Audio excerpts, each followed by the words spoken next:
All right, we'll say good morning. Let's begin. So we left off, today's daf is Chaf Hey. We left off on the bottom of Chaf Daled Amud Beis, 5 lines up on the bottom.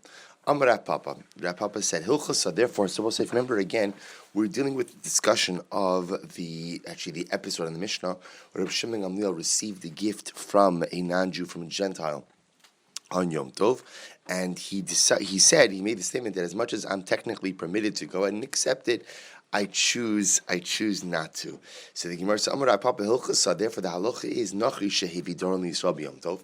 If a Gentile gave a Jew a gift on Yom Tov, so I remember the whole question, the whole issue that comes up with the receiving the gift from the Gentile is this item considered to be muchan? Is this item considered to be prepared at the onset of Yom Tov? Meaning that was it in existence at the or in a usable state at the beginning of Yom Tov, and therefore again would it therefore be permitted for Yom Tov use? So the Gemara says, Hilchos anachru shevi doron liyisrael Yom Tov, em yesh me'osa hamin b'mechuber.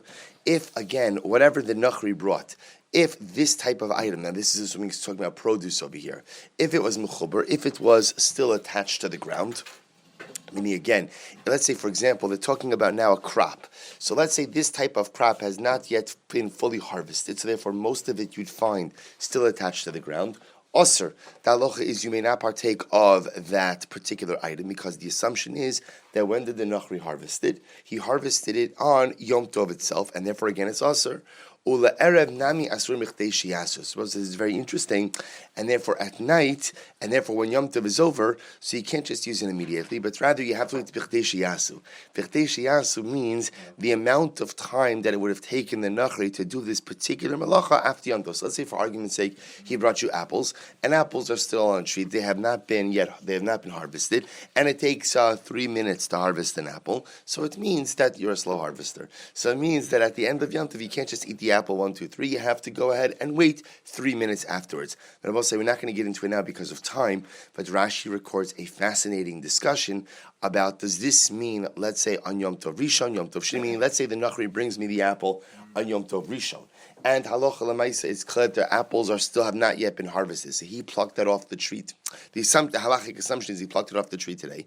The Gemara tells you that the way b'chtei shiyasu, that b'chtei shiyasu after Yom Tov Rishon, so meaning that night after Yom Tov Rishon, I have to wait 3 minutes, but on Yom Tov Sheni I could eat the apple, or does it mean no? B'chtei shiyasu means after Yom Tov in totality, after Yom Tov Rishon, after Yom Tov Sheni. So Rashi records a discussion about this. The Shulchan Aruch and the Mechaber actually paskins it only means you have to wait until after Yom Tov Rishon. The Ramah quotes Yesh Omrim that says you should wait even until after Yom Tov Sheni as well. Okay, so the Gemara says the following: and if this type of item is not mechuber, meaning let's say again he gave me an apple, but lamaisa again apples have already been harvested, then the halacha is the following: tochat tchum, as long as I know that the nachri is coming from within the tchum, mutter, then lamaisa I'm permitted to go ahead and partake of the gift. Top of chaf hey. Chutz l'tchum, however, again, if the nachri is coming outside of the tchum, then osir. Then lamaisa again, I might not partake of the gift. Rashi points out something very interesting. Rashi says chutz l'tchum osir. He says lo shamati tam mekubel b'davar. I haven't heard a good reason why the tchum comes into this. He says di'imi shum muktzah.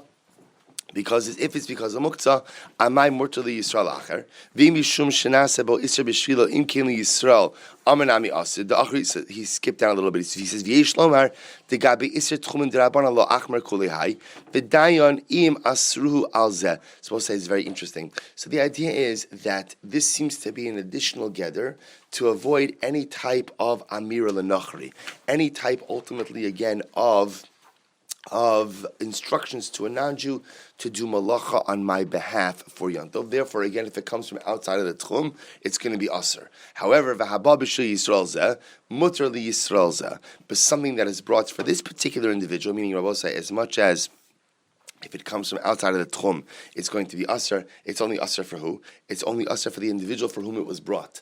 But for someone else, for another Yisrael, it will be mutter. Amrav barav huna amrav. Hasocher amas mayim be'erev Yom Tov was another very interesting case. If you go ahead and you plug up a channel of water on Yom Tov, on Erev Yom Tov. So understand what you're doing over here.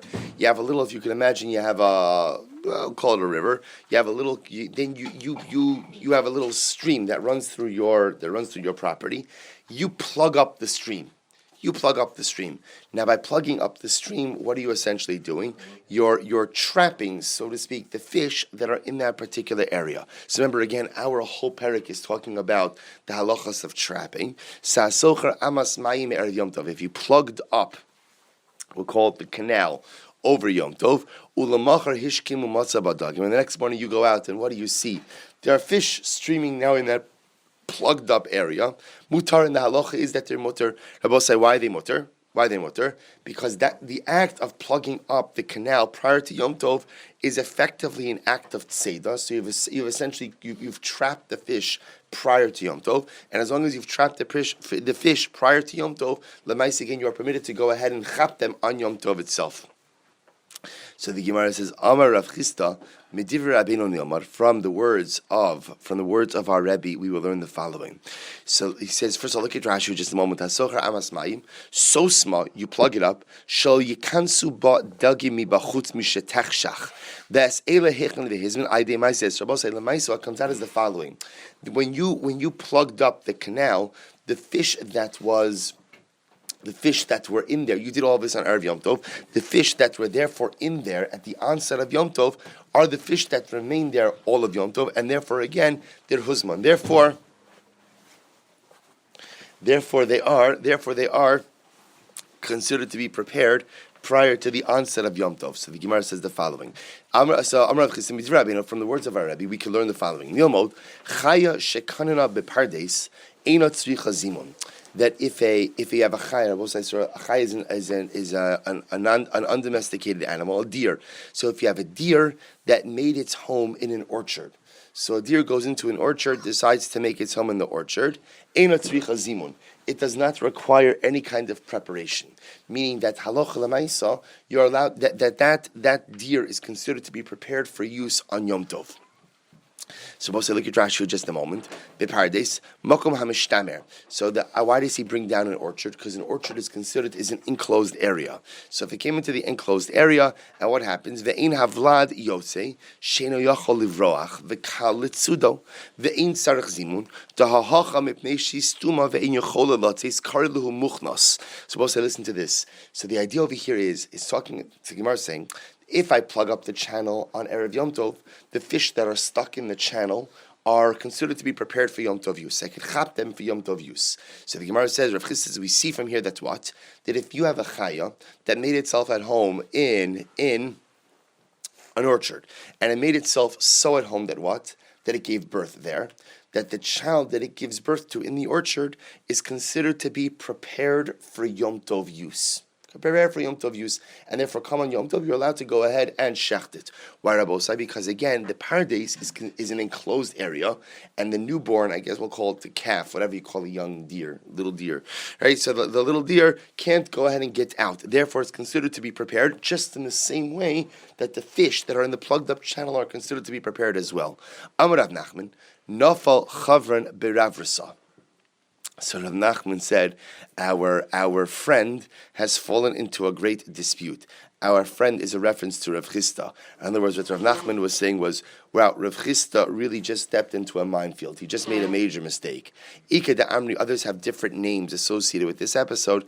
Amar Rabba bar Rav Huna midivrei Rabbeinu nilmad. So according to this version, it was Rabba bar Rav Huna who said, from the words of our Rebbe we learn, Chaya shekinena bepardes eina tzricha zimun, that a chaya that made itself at home in the orchard and gave birth in the orchard, its baby does not require any kind of preparation to be used on Yom Tov, because the fact that it's inside the enclosed orchard makes it prepared for Yom Tov. Amar Rav Nachman, and in this version Rav Nachman said, Nafal bar Chavrin beravrasa. The son of our friend has fallen into great trouble. So the son of our great friend over here is Rabba, the son of Rav Huna. Okay, either way, Rabbi, what the Gemara is saying is that the one who made this statement, equating the case of the chaya that gives birth in the pardes to the case of the plugged up stream, has made a grave error. How so? Hasam lo ka'avid maisa. There is a fundamental difference between those two cases. What's the fundamental difference, Rabbi Osai? In the case of the stream, what did you do? You did a maisa, you plugged it up. The act of plugging up the stream is in and of itself an act of what we call hasmana, of preparation. But again, in the case of the orchard, what have you done? You haven't done anything. The fact that Chayo swanters in there and the Chayo gives birth in there, you have not done anything to prepare anything for use on Yom Tov. So the Gemara says, Velo bayazimun. And are you going to say that Lamaisa again, that for the baby animal you don't require zimun? V'hatanyo chaya shekinena bepardes tzricha lezimun lezamin. And Rabbi Sayyid, we even have a Beitzah that objectively contradicts this. The Beitzah says that if you have an animal, again, Rabbi Sayyid, essentially kinena, now that I think about it, really means like I don't know if it's the right term to use by larger animals, nested. Nested. A khan is a nest. I don't know why I didn't realize this before. A khan is a nest. So the idea over here is that the larger animal is nesting. Nesting, i.e., is coming to a place to give birth to its young. So the Beitzah says that if you have a chaya that gave birth in the pardes, in the orchard, tzricha lezamein, if you want to go ahead and use that animal on Yom Tov, it has to be prepared already from Erev Yom Tov. Now, Rabbi said the assumption over here is we're talking about the baby, that if you want to use the baby prior to Yom Tov, you have to, on Yom Tov, you have to have prepared it on Yom Tov. V'tzipor drar, sarich likshar biknafeha, kadesh lo tischalif. And if you want to use a tzipor drar, we saw a tzipor drar yesterday, that's the bird that takes flight and tries to elude its captors. If you want to use a tzipor drar on Yom Tov, you must tie its wings in order that it not fly away, in order that it not get exchanged with another tzipor. So when do you have to tie its wings? When is this talking about? On Erev Yom Tov.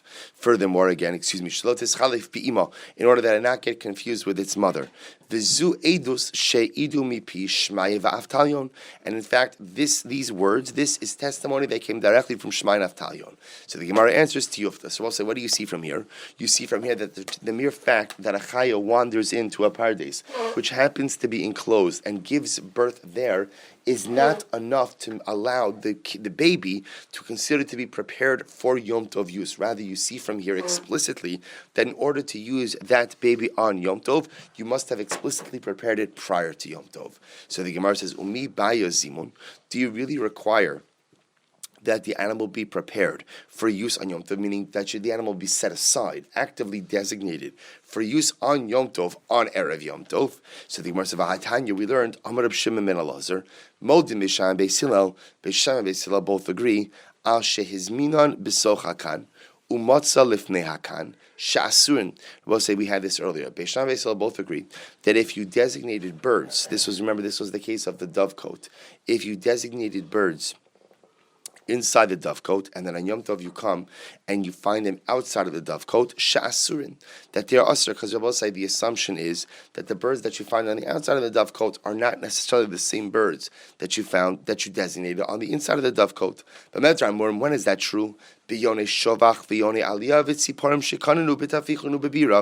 we'll say, when is this true? This is true with doves that live in the dovecote, doves that live in the attic, and birds, we had this yesterday, birds that nest on the baskets outside of mansions. So these are the type of birds that are ultimately made to fly away. And therefore, again, if you don't find them lemaisa, where you left them, where you designated them, you assume that another set of birds came instead. Aval ovzim v'tarnagolim v'yonei hardasios, but geese, chickens, and Herodian doves, v'chaya shekinena bepardes, or for that matter, a chaya, an animal that went ahead and nested and gave birth to its young in an orchard, mutarin. These are all mutar. Why? Ve'in srichin zimun, and they do not go ahead. They do not require any type of zimun. They do not require any type of preparation. So we'll say, see from here that what? That the chaya shekinena bepardes, that you see again that there are some of these animals that do not require zimun. So the Gemara says furthermore, but sipor durar, and the sipor durar, again, remember that's the same bird we mentioned before, the bird that is a very free-spirited bird, does not want to be caught. Tzricha lekasha biknafeha, you have to tie its wings on Erev Yom Tov if you want to use it on Yom Tov. Kadesh lo tischalif bima, in order that it not get confused with its mother. V'hamikusharim v'haminu anoin, beboros ubebatim ubesichin ubemaaros mutarin ubeilanos asurin. And furthermore, Rabbi say that if you have birds, very interesting. Mikusharim and minu'an are talking about the following cases. Mikusharin are the cases of the birds that had their wings tied prior to Yom Tov. Minu anoim means the birds that you literally lifted up and put back down as a demonstration that you were coming to Mizam, that you're coming to designate it. So if you find these birds, they flew away somewhere. So you find them now in a pit or in the house or in a cave. They're permitted. Why are they permitted? Because the fact that they've changed location doesn't make a difference. You know that's the bird. Either you recognize the bird, or Lamaisi you see that the wings are tied. Lamaisi you can go ahead and take them even if they change location. However, u'be'ilanos asurin. But if those birds climbed up a tree, you can't go and get them. But that's for an unrelated issue, which is shemiya levi yitlosh. That's an issue, a general issue, a prohibition of climbing a tree on Shabbos and Yom Tov. Boy, this is a good one to know, right? No climbing trees on Shabbos and Yom Tov. Why? Because again, you may come to detach a branch. So because you may come to rip off a branch, and ripping off a branch is one of the lamates malachos of kotzer. Therefore, again, if the bird scaled the tree, you may not go up and get it. And I will say, and if you find someone else's bird that has been designated, and let's say, for example, you know that it's someone's designated bird, or you see that there's a bird with its wings tied, even though you might find that on your property, you may not go ahead and get benefit from that. You can't take that bird because that bird is someone else's active property. So the Gemara says, Amar Rav Nachman lo kasha. So what do we see? The point is, we now have a contradiction. All of that information was really just to give us one basic piece of information, which was what? This Beitzah said that the chaya shekinina, that when the chaya comes into the orchard and gives birth there, that lamaisa, the animal is permitted and it does not require zimun. That contradicts what we just said before, because we said before that chaya shekinina cannot be consumed on Yom Tov without proper zimun. So the Gemara says, Amar Rav Nachman lo kasha. It's not a contradiction. It's talking about two different animals. Haba, habi'ima. One Bryce is talking about the baby. One Bryce is talking about the mother. Oh, look at Rashi. Rabbi says it's the last two short lines of Rashi. Ba bevlad ino tzarach zimun she'ino yechola levroach v'daita ale aval ima she gedol tzricha zimun. Oh, Rabbi says here's a distinction. So answer number one, says the Gemara, is when the Bryce says that the animal, the chay does not require zimun. What is that talking about? That's the baby. Why doesn't the baby require zimun? Because since the baby's in the orchard, since the orchard is enclosed, the baby can't get out. So because the baby can't get out, the baby is by definition prepared for Yom Tov use. When did the Bryce say that Lamaisa, the animal does require zimun? Who does that refer to? That's the mother. Oh, so the mother ultimately, again, has the ability to leave the paradise, and therefore, again, the only way you could possibly use it is if you are mezamin it, is if you designated it prior to Yom Tov. That's answer number one. So the Gemara says, haba ima bezimun sagila. Is that true? All you need to do if you want to use the mother on Yom Tov is to designate it. Tzeda ma'al yusabai. Rabbi said that's not true. Remember, what was the opening discussion of our Mishnah? Simply having an animal in an enclosure is not enough to make it prepared for Yom Tov use. What does it have to be? What does it have to be? It has to be trapped.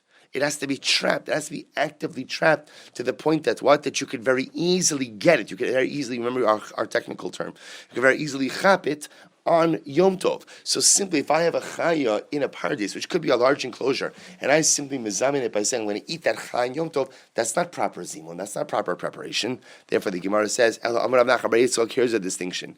Both Brysos are dealing with the baby. So what's the issue? Ha begina hasmucha leir, ha begina she'ina smucha leir. So what says the Gemara gives a very interesting answer. Rashi says smucha leir yadaba v'daite iluya. When the Brisa says that you could go ahead and partake of, you could shech the baby, that's ultimately in the pardes on Yom Tov. What is that referring to? That's a pardes that's close to the city. Because it's a pardes that's close to the city, when I know that chaya has given birth to that baby already prior to Yom Tov, my intention is to go ahead and use that baby because, again, it's accessible to me.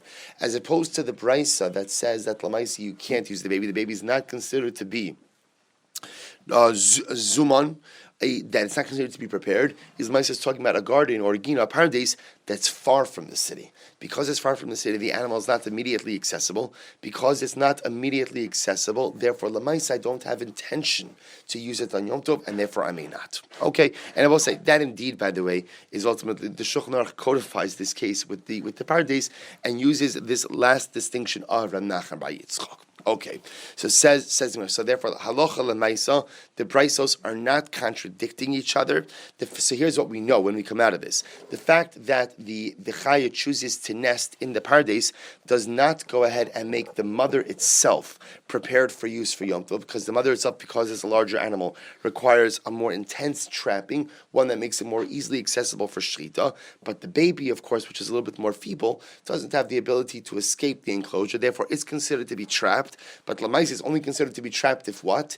If Lamaisa, a person had intent to access it on Yom Tov. How do we determine intent? So intent, of course, can be determined explicit intent, but in the absence of explicit intent, we rely on situational intent. And situational intent would be if the Gina, if the Pardes is close to the city, therefore the assumption is that a person does have in mind, Lamaisa, to go, a person has in mind, knows about it, and intends to go ahead and use it. But if the Gina is very far, then Lamaisa, the assumption is that a person either doesn't know about it, or even if he doesn't know about it, doesn't intend to use it on Yom Tov. Says the Mishnah, Behema Mesukenes Lo Yishcha. Was another very interesting case. You should not shecht a Behema Mesukenes. We'll say Behema Mesukenes means an animal that is in danger of dying. So what's the issue over here? Look at Rashi. Behema Mesukenes Shehu Yorei Shetamus Ve'ino Tzarich Lo Shekvar Sieit Seudaso Elamachmas Hafsedu Shech. You're supposed to listen to this case. So now over here, what's happening is the following. A person has an animal that's very sick. So if you have an animal that's very sick, what do you want to do immediately? You want to shech that as quickly as possible. Why? Because you're both saying, you see, we can't relate to this as much, but animals are expensive. So Lamaisa, again, just somebody came to me, asked me on Yontiv about, I never heard of this before, about a hip replacement for a dog. Mamish, never heard of such a thing like this. So again, the amazing part was not to replace for a dog. The amazing part was the cost of it. It was $3,000 to go ahead, and I said, how many dogs can you buy for $3,000? She said, okay, so in any event, so the Gemara says, I'm sorry. So shechted. I said shechted. So I don't know why I brought that up, but okay. In any event, so the Gemara said the following. The Gemara said, it is my first dog hip replacement shaila in my rabbinic career. So it was got a whole chapter in my biography. So the Gemara says the following. So the Mishnah says like this. So again, if you had a behemoth, if you had an animal that was in danger of dying, you wanted to shech that as quickly as possible, because if that animal died, obviously that is a huge loss. The case Rashi says that we're dealing with over here is the following. Now, under normal circumstances, this shouldn't be a problem, because you're allowed to shech on Yom Tov. The issue over here is, let's say again, I've already eaten lunch.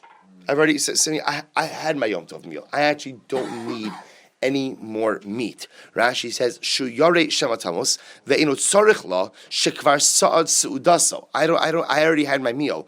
Elamachmas have sedu shocheh. So really, to be honest, I don't want the meat. I mean, again, I'll eat. Come on. All right. But Lamaisa, I don't need the meat now, but I want to shech the animal because I want to avoid a major loss. So the Gemara says, so behema mesukenes lo yishchot ela imken yeshos bayom le'achol menu kazayis tzli. So you could shech it as long as what? As long as there's enough time during the day, enough time left in Yom Tov, to at least eat a kizayis of meat roasted. Now, so why does the Gemara say roasted? Because we've seen already it takes much less time to prepare roasted meat than it does cooked meat. Because remember, if you cook meat, there's a much more intense salting process, as opposed to if you roast meat, you only have to salt it lightly, because the assumption is that the fire itself draws out the majority of the blood. So the Mishnah therefore says, Lamaisi, you could shecht it, essentially, as long as there's technically enough time to go ahead and eat at least the kizayis of salt of roasted meat. You can go ahead and do. Rashi says, "Lo yishchot ela imken yodeh sheishos b'yom le'achol kizayis tihimenu." Fine. Rabbi Akiva says, "Afilu kizayis chai mibeis tivichasa." Rabbi Akiva says, no, you could shecht it even if there's only enough time to eat a kizayis of raw meat. Literally, mibeis tivichasa means from the area which you slaughter the animal. Rashi says, "Over here, beis tvichasa shumazuman umufshat me orova omeis." Rabbi say, why does Rabbi Akiva say beis tvichasa? Beis tvichasa, because when you shecht an animal, remember what happens is not only do you shecht the animal, but by definition, the place where you cut, you also end up skinning the animal. So because of that, that's already ready to be eaten. So Rabbi Akiva essentially says, as long as there's enough time to even eat a kizayis chai, kizayis of raw meat from base to vichas, from the area of slaughter, you're allowed to go in and shech the animal on Yom Tov. Now we'll discuss what Rabbi Akiva does with the blood issue. We'll get to that. So the Gemara says shachta basada. If you shecht an animal in the field, we'll say this is an unrelated case right now. It could be related, doesn't have to be related. But the idea is I shechted an animal, whether it's a misukenes or not. I shechted it in the field. Lo yivi'enu b'mot u'b'mota, aval maybe biyado evarim. So we'll say, remember, when people would shecht, so how do you transport an animal when you shecht? So it's like what you imagine. You shecht the animal, you tie it by its legs to a pole or a post, and two people carry it in. So you should not do that on Yom Tov, the Mishnah says. Rashi says, "Lo yivi any b'motu mota b'shnei b'nei adam b'shum da'avsha milsahi u'mezalzel b'yom." Rabbi says very interesting kinds of avsha milsa. Avsha milsa means it's a degrading thing, meaning that this looks like a weekday activity. This is how people carry animal carcasses during the week, and therefore, l'maisa, you shouldn't do this on Yom Tov. So, what should you do? Dismember the animal out in the field and carry it in piece by piece. Okay, so says the Gemara. Amar Bar Amma, Amar Rabbi Bar Abba, Amar Rami Bar Abba, Hefshet v'nituach ba'ola. Rabbi Bar Amma says about the following both say. Hefshet v'nituach means skinning the animal. Nituach means dismembering the animal, cutting up the animal into pieces. This is a halacha by ola. So both say by carbon we know again carbonos are offered up a varim. Even an animal, an ola is an animal that is totally consumed on the mizbeach. So even an animal that's totally consumed on the mizbeach, you don't just bring the carcass, throw it onto the mizbeach, but rather what happens? The animal itself is skinned and cut up into pieces, and the pieces themselves are brought up on the mizbeach. V'hu adin lekatzabim. And Rabbi Bar Chama says, and this is the same halacha for butchers. For butchers, we'll say, what does that mean? Mikam lamda Torah derech eretz shelo yochal adam basar kodim hefshet v'nituach. The Torah is teaching us derech eretz. What does it mean derech eretz? That a person shouldn't eat meat before the animal is skinned and dismembered. So the idea is over here, what Rabbi Bar Chama is teaching us is that lemaisa etiquette. And etiquette is, you don't just, because technically speaking, you could shecht an animal, pull down the hide a little bit, carve out for yourself a piece of meat, and roast it. So Rabbi Bar Chama says the truth is, you should treat your private meat just like we do sacrificial meat. And just like sacrificial meat, the animal is first skinned, the animal is dismembered. That's what you should do with your personal meat as well. The Gemara says, "My kamasha." What does this come to teach us? If you want to say that it comes to exclude the position of Rav Huna, what does Rav Huna say? So we'll say, Rav Huna says that when an animal is alive, it has a cheskas iser. What does it mean it has a cheskas iser? So we'll say when an animal is alive, it has a cheskas iser, and that it's Ivrim Menachai. You can't eat anything from that animal. You can't eat flesh from that animal because it's called Ivrim Menachai. It has what we call a cheskas iser. Until you know for sure that it was shechted properly. Nishchita, once you know it was shechted properly, becheskas heter omedes. Then Abosa, here's what's interesting. You see, when you shecht an animal, interestingly enough, so you don't, at the moment that you shecht it, so the shaila is, listen, I shecht the animal, I want to carve out a little piece of flesh, and I want to roast it. What's the problem? You don't really know if that animal is kosher until when? Until you open it up. Because there could be something wrong with the lungs. There could be something wrong with the intestines. There could be something else. So interesting enough, Rabbi Bar Chama says, Rav Huna says, that lemaisa, when you shecht an animal, it is becheskas heter omedes ad shivadelecha b'man nitrafa. We'll say, according to Rav Huna, an animal that's shechted has a cheskas kashrus until you know that it's not kosher. V'hanan tanan, but we learned, v'hanan tamasisi kid Rav Huna, and yet we learned like Rav Huna, Disnan Rabbi Akiva Omer, Disnan Rabbi Akiva Omer, Kazayis Chami Beis Tvichasa. So I'll say, let's stop here for just a moment. So I'll say, according to Rav Huna, something very interesting. According to Rav Huna, you don't need to fully skin and dismember an animal before eating it. Why? Because Lamaisa, again, an animal that had a proper shechita has a cheskas kashrus until you know definitively otherwise. So according to Rav Huna, it could be that you ate a couple of pieces of meat already, and then once you get to the lungs, you realize, oh my gosh, the animal is a treifa. Okay, now the chazaka's changed. But lamaisa, the chazaka between the time of the shrita and now, it tells you that the animal is kosher, therefore I could eat it. So the Gemara now says, it would appear that our Mishnah reflects the view of Rav Huna. Why? Our Mishnah reflects the view of Rav Huna. Because what does Rav Huna say? Now, Rav Huna is not quoted in our Mishnah, but Rabbi Akiva is. This Rabbi Akiva Omer afilu kizayis chaim beis tvichasa. What does Rabbi Akiva la for say? Rabbi Akiva says that you could shecht a behema misukenes, you could shecht a deathly ill animal as long as there's what? Enough time to eat a kizayis of raw meat from the area where the animal was slaughtered. So the Gemara says, "My lav mi beis tvichasa mamish." Does this not mean that it means literally from the area where the animal was slaughtered, meaning mamish, raw meat from the? And again, Rabbi say, obviously, if you're eating it from the area where the animal was slaughtered, what does that mean? Bless you. What does that mean?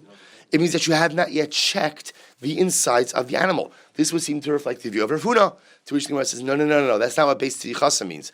Lo mimakom shetovachas achilasa. It means that you are permitted to eat from the place in which it breaks down its food, which refers to what Rabbi say, the kishkas, the intestines.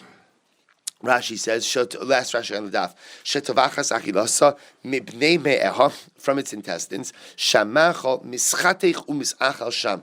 The food is digested there. So in fact, Rabbi Akiva may actually be saying that you can eat it, but what? You actually have to have enough time on Yom Tov to open it up and to be able to see if the animal is kosher. But the Gemara says, 1 second. V'atani Rabbi Chia, makom tevichasa mamish. But yet Rabbi Chia in his commentary on this Mishnah says, no, Rabbi Akiva means what? Rabbi Akiva means what? Literally, the Beis HaShchita. So you see that Rabbi Akiva holds, like Rav Huna, that what? That Rabbi say that as soon as you shech the animal has a cheskas kashrus, you may eat of the animal immediately, even prior to any kind of internal inspection of the animal. Ella Rami Bar Abba. So remember, why are we getting into this? Let's not lose sight of what we're trying to do. Rami Bar Abba said that we should treat our personal meat like sacrificial meat. And the same way that sacrificial meat is skinned and dismembered prior to quote-unquote consumption or prior to offering, so to my personal meat should be skinned and dismembered prior to consumption. So why is Rami Bar Chama saying this? So possibility number one might be that what? That he's coming to exclude the position of Rav Huna. Because according to Rav Huna, you do not need an animal to be skinned and dismembered prior to consumption, because Rav Huna said that as soon as you shech the animal has a cheskas kashrus, and that's it, you're done. So it could be that Rami Bar Chama is coming to say halacha does not follow Rav Huna. On the other hand, we have Rabbi Akiva in the Mishnah and Rabbi Chia, who explicitly say that you can eat from an animal without internal inspection, because as a cheskas kashrus, as soon as it was shechted. If that's the case, then what is Rami Bar Chama coming to teach me? Rami Bar Abba, excuse me. So the Gemara says, Elo Rami Bar Abba on the base, Orach Ara Kamashmalan. Rather, what is Rami Bar Abba coming to teach me? Rabbi Rami Bar Abba is coming to teach me etiquette. Proper manners. Rami Bar Chama is coming to teach me, you know what? It's proper etiquette that you should not eat from the meat of an animal until the animal has been skinned and the animal has been dismembered. Because if you eat from the animal earlier than that, it looks a little gluttonous, it looks a little ravenous. Kidisanya, as we learned, lo yochal adam shum ubatzal merosho. A person should not eat an onion or garlic from the top. Rather, ella me alav. Rather, he should eat it from its leaves. And I will say leaves in this context really means from its bottom. Look at Rashi. Kedisanya matzinu af tanoim shemalamdim hilchos derech aretz shelo yiraya adam atzma alabrios kiravasan av zeh hamemar lechol kodim hefshik nira kiravasan. So I will say the Gemara is not quote unquote a number of different etiquette ideas that were brought down by the Tanoim. So you see here that Chazal teach us not just halacha, Chazal teach us etiquette as well, that a person should present a proper image. So too when Rami Bar Amma said not to go ahead and eat from the animal before it's skinned and dismembered, Rami Bar Amma is saying you shouldn't look gluttonous. So I will say here, the Chazal tell us what's the right way to eat an onion or garlic is don't eat it from the top, eat it from the bottom. Now what's the chap? Apparently if you eat it from the top, you could just bite right into it. From the bottom, that's where the leaves are. You have to peel back the leaves. So peeling back the leaves means you're going to have to peel the onion, you're going to have to peel the garlic, you're going to have to take the time to prepare it properly for use. And the maisa, it's just a more refined way of eating. Vim achal, and if you eat it, if you just bite it down from the top, hareze ra'avasan. This is ra'avasan. I will say literally means like a ravenous individual. A ravenous individual. Kiyotzebo. Similarly, I will say Chazal tells how to drink wine. Lo yishta adam kosa bebas achas. Don't drink your cup of wine at once. Don't gulp it down. Vim shasa, and if you drank it down like that, hareze gargaron. You are a guzzler. That's not a good thing. I want to be clear on that. That's you're a guzzler. Tan Rabbanos, the rabbis taught. If someone gulps down their wine at once, harezi gargron, such a person is a guzzler. Shnayim derech eretz, if you drink your cup in 2 gulps, that's appropriate. Shlosha megase haruach, if you sip it 3 gulps, that's arrogance. That's arrogance, okay? Okay, so the Gemara, so Rabbi Abraham said, Chatzuva mikatea raglehun dirishoy.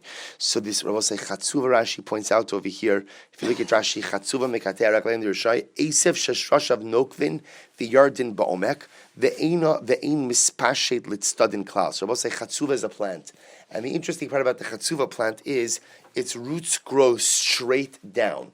They do not branch out. So Rashi points out over here, interestingly enough, that the Chatzuva was a plant that was often used to demarcate property lines. Because it just grows straight down. So the Gemara says over here that the Chatzuva literally cuts off the legs of the wicked, because the Chatzuva reminds us to be honest and to stick to our own property. So the Chatzuva, so to speak, is like the prosecutor over the wicked, whose roots are mispashet, go everywhere into everyone else's property, trying to take their property. Nitia mikatea raglehun dikatzavya udebali nidos. Well, it's another interesting case. Nitia over here, according to Rashi, means nitias arla. If you look at Rashi, nitia mikatea raglehun dikatziva, nitias arla, sha'amra Torah, bless you, lahamtin shalosh shana milecho peros, mikatea raglea katzavin, hamimarin lecho kodim heshivin nituach. So we'll say, so the concept of arla, that I have to wait 3 years before partaking of the fruit of the tree, teaches me what Rabbosai? Teaches me the concept of patience.